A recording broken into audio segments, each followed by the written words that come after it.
सावन मास की शिवरात्रि का धार्मिक महत्व बहुत खास माना जाता है। सावन मास के कृष्ण पक्ष की चतुर्थी तिथि को सावन शिवरात्रि का पर्व मनाया जाता है। सावन मास की महाशिवरात्रि और सावन मास की शिवरात्रि का विशेष महत्व है। इस दिन भगवान शिव की विधिवत पूजा अर्चना और उपवास करने से सभी मनोकामनाएं पूरी होती हैं। सावन मास के कृष्ण पक्ष के अंतर्गत काफी सारे त्योहार मनाए जाते हैं। इसी सावन में हरियाली तीज का विशेष महत्व है। इस दिन कहीं कहीं इसे मरुश्रवा व्रत कहते हैं, तो कहीं कहीं महिलाएं पति की दीर्घायु के लिए इस दिन हरियाली तीज का व्रत करती हैं। महिलाएं अपने मायके आकर यह पर्व मनाती हैं। इस दिन झूला झूलते हैं और सावन के गीत भी गाए जाते हैं। वही हरियाली तीज का व्रत महिलाएं सुख समृद्धि और पति व संतान की लंबी उम्र के लिए प्रार्थना करते हैं। इस बार हरियाली तीज और सावन के शुभ अवसर पर एक विकास स्किल डेवलपमेंट संगठन के द्वारा 27 जुलाई 2024 को दिल्ली के पीरागढ़ी के रॉयल पेपर बैंक्वेट हॉल में निगम पार्षद मोनिका गोयल के नेतृत्व में हरियाली तीज का कार्यक्रम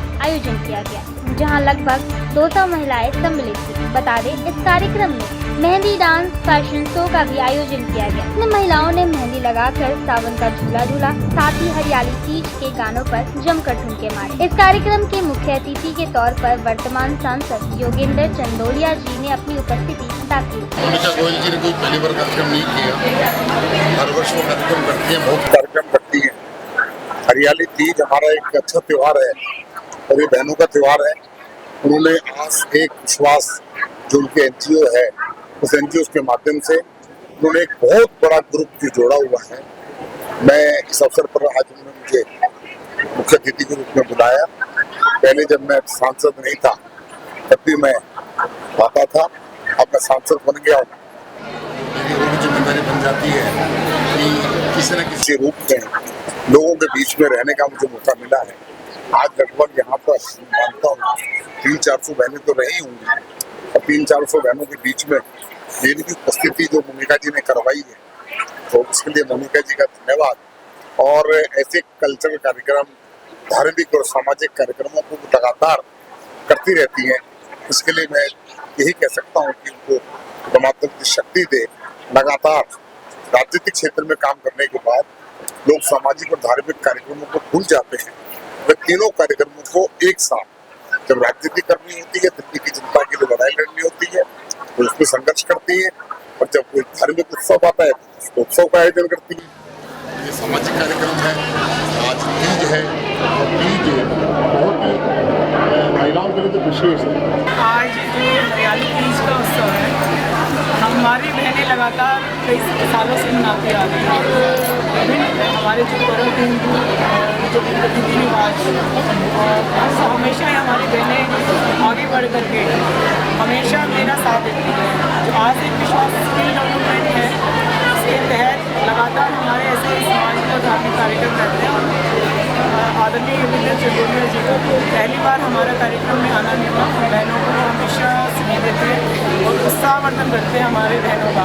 हमेशा ही उन्होंने हमारी बहनों को आगे बढ़ाया, मुझे भी खासकर मुझे भी आगे बढ़ाने में वो हमेशा उनका पूरा समर्थन और सहयोग रहता है। जैसा कि आज हरियाली तीज का उत्सव जैसे यहाँ पर बनाया गया, सभी बहनों ने अपने कार्यक्रम लेकर के डांस के और नाटक भी तैयार किए उन्होंने। उनकी जो एक प्रतिभा होती है, जो बहनें चाहती हैं कि पहले तो गांव के अंदर हमारे झूले चलते थे, गीत गाती थी बहनें, और हमेशा महीने भर वो झूला और फिल्म बढ़ाती थी, झूले झूल कर। लेकिन अब शहरों में ये उत्सव हम इसी तरह से मनाते हैं, भी लगाती है, साज श्रृंगार करती है और इस मौके पे बड़े उत्साहित रहती है कि हमें कहीं मौका मिले। तो उस मौके को और एक प्रतिभा जो छुपी होती है हमारी बहनों में, उसको हम एक परफॉर्मेंस देने के लिए हमें एक स्किल डेवलपमेंट में हम उनको मौका देते हैं। कि महिलाओं ने आज यहाँ पे पार्टिसिपेट किया। देखिए, लगभग मेरी जो ये आज एक विश्वास फाउंडेशन की बहनें हैं, वो 500 के करीब बहनें हैं जो कि मेंबर बनी हुई हैं। उसके अलावा भी महिलाएं जो हमसे कॉन्टेक्ट करती वो भी आ जाती हैं। तो बहुत अच्छा लगता है हमें कि हम महिलाओं के साथ, मतलब क्षेत्र के कामों के साथ, विकास के साथ, जैसे कि मैं दिन रात मैं भी काम करती हूँ, और ये जो मेरी प्रेरणा है दिन रात को काम करने की 24 घंटे की, माननीय हमारे सांसद योगेंद्र चंदोलिया जी से मिलती है। भाई साहब हमेशा क्षेत्र के विकास के लिए और आवाज उठाने के लिए सांसद, और जो आज संसद में भी उन्होंने आवाज उठाई है। यहाँ पर कई समस्याएं हैं, आज ये मौका नहीं है क्योंकि हमारी बहना सवर की आई है तो इस अवसर पर मैं हार्दिक बधाई देती हूँ अपनी सभी बहनों को। शोभा चौधरी, मैं प्रेम साई फाउंडेशन की नेशनल प्रेसिडेंट हूँ। संतोष विमेंस क्लब की मैं नेशनल प्रेसिडेंट हूँ और मैं विकास प्रेम में ये विमेंस क्लब। आज मुझे मोनिका ने यहाँ चीफ गेस्ट बनाया था और मैं इस तीज के प्रोग्राम में आई थी। बहुत अच्छा लगा। उन्होंने जो प्रति हाउस वाइफ आज की लेडीज़ों को एक प्लेटफॉर्म दिया, जो घर में बैठ के कुछ नहीं कर सकती, वो अपने लिए जिंदगी अपने तीज का इतना अच्छा प्रोग्राम, वो अपने लिए कुछ अपने लिए कर सकती हैं। डांस गाना और करना, लेडीज़ के कलाओं को बाहर निकालना, बहुत अच्छा लगा। मैं इसी तरीके का प्रोग्राम दिखा करती हूँ और मेरी एक ही हॉबी है। मैं चाहती हूँ समाज को, एक महिलाओं को, बुजुर्गों को, बच्चों को बहुत इज्जत मान मिले और बच्चों को भी संस्कार दे सके, जिससे हमारा देश का समाज